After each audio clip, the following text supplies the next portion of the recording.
I read 7 books in the month of April, and I have a bunch that I would highly recommend, a few that were okay, and my first 5-star rating in the year of 2025. Okay, this is my first long-form YouTube video, so if you haven't seen my shorts or my TikToks, I post book recaps, get readies with me, day in the life chaos videos, and all the dog mom content that your heart can handle. So if that interests you, hit that subscribe button. As far as reading goes, I didn't have a goal this month, I just wanted to read and enjoy it. That's what I did. This month was a good mix of romance and thriller, which are my 2 favorite genres, and I did include a historical fiction for the first time, and just keep watching, I'll tell you what I thought. The first book I read in April was The Cinnamon Bun Bookstore by Lori Gilmore. I absolutely ate this up. This is the second book in her Dream Harbor series. I loved it. This is very much like Gilmore Girls-y vibes of think Stars Hollow, what you would expect. This is that. I actually liked this better than the first one. I do have the 3rd and the 4th. The 5th one is coming out in September, so I'm kind of holding off to read the 3rd one and then the 4th one until it's closer to September so that it's the fall vibe. Even though I loved it, I do kind of want to reread them in the fall. Second book I read was Twist by D.L. Hammond. So this was actually an ARC read that he sent to me to read before it came out. It released April 29th. I absolutely loved it. It was a thriller, which is exactly what I was looking for. I read it in just a few days. It's great. He's also an LSU alumni like me, so I did love the touch of LSU that I found in the book.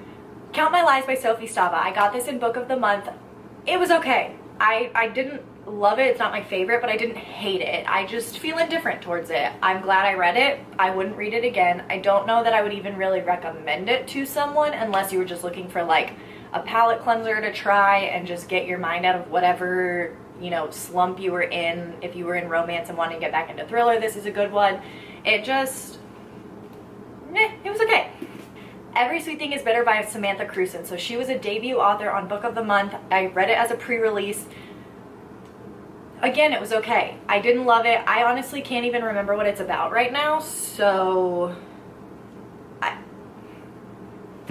okay, I just read the summary of it and I vaguely remember what it's about now. It didn't captivate me like most do. So it's okay. The Women by Kristen Hanna. This was the historical fiction that I read this month. Y'all, this book, the way that it had me gripped is unreal. I'm not a historical fiction. I failed a history class at one point in my life. Like, history is not my thing. It doesn't retain in my brain. I don't know. I did learn a lot about the Vietnam War in this one, so I will say that. I did have to Google some stuff, but not as much as I thought I would going into it. I cannot express to you how much I love this. I also cannot express to you how much this one loved it. I did borrow this one from my grandma, so I'm gonna have to buy her a new one because of my precious sweet little angel. The Friend Zone by Abby Jimenez was one that I borrowed from the library and had to return, so that's why I don't have the physical copy here.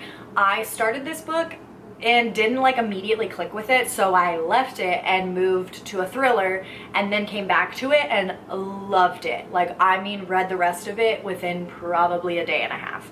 So just know that the beginning is not super gripping, but it's wonderful. The other book that I finished, but I got it from the library and had to return, was Life's Too Short by Abby Jimenez. So this one also goes with the Friend Zone. It's the 3rd one in that group. I had all 3 from the library, but that one needed to go back, so I read that one before the second one, so that is going to be on my May TBR to finish. You can read them as standalones, so I don't really worry about reading them in order. I haven't read any of hers in order, actually, but I've loved all of them, so I highly recommend both of those books. Just, again, be prepared on the Friend Zone to not get fully gripped into it right away. Overall, I'd say it was a pretty good reading month. I'm happy with what I read. I thoroughly enjoyed almost everything that I read, and I'm not unhappy that I read anything, so that's a win in my book. What did you read? Have you read any of these?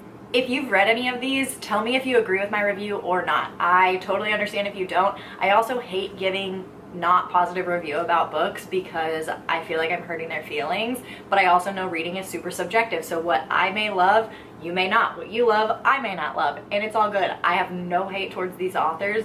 Let me know what you read in the month of April in the comments so that I can add it to my TBR if I haven't read it yet, and then look out for my May TBR video that will be coming out.